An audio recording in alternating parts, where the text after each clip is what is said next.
Hello everyone, I'm Zach Weiss, co-founder of Worn & Wound, and today I'm going to be doing a little hands-on the Panerai Radiomir Quaranta. It's a watch that just came out this year at Watches and Wonders, though I got a little bit of a sneak preview of it.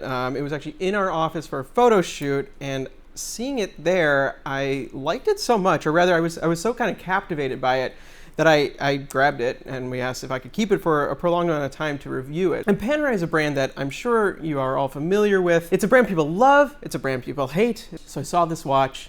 It's the Radiomir Quaranta, as I said before. That means 40. It's a 40 millimeter version, and I just found it striking. I would say, just off the bat, this is like the Panerai for the Panerai curious, and particularly for those who like a smaller watch. Perhaps it's blasphemy to the true Paneristi.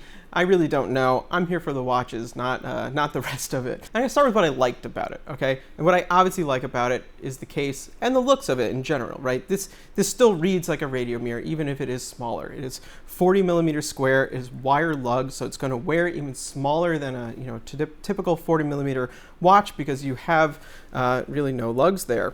The design works really well, I think, in this size because it is a bit more elegant, particularly than the Luminar models. The Radiomir case has these beautiful flowing lines to it. Everything is soft and curved.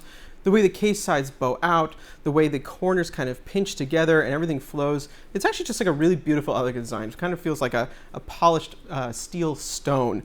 I have not really been able to pull off a Panerai before, and I put this on my wrist and I feel very comfortable in it. But there's some really interesting things also going on with this watch, particularly in the proportion. So as I said, it's 40 millimeters square, but you might notice those straps are still quite wide, and that's because they are still 24 millimeter straps.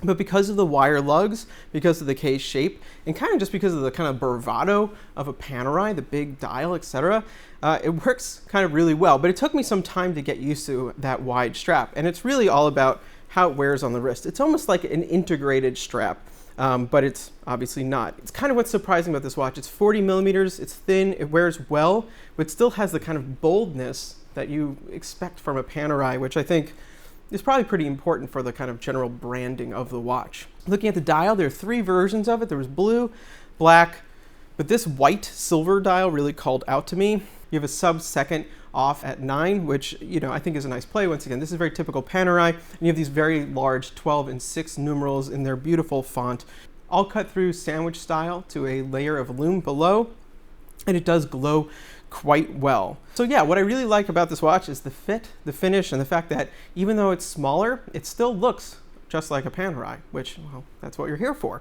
But there's some things I also don't love about it as well, and since this is a review, might as well be picky.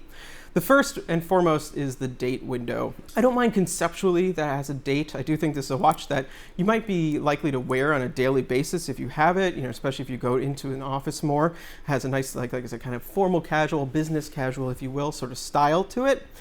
But that date window just feels kind of like cut in there. It doesn't quite feel like it's part of the same design to me.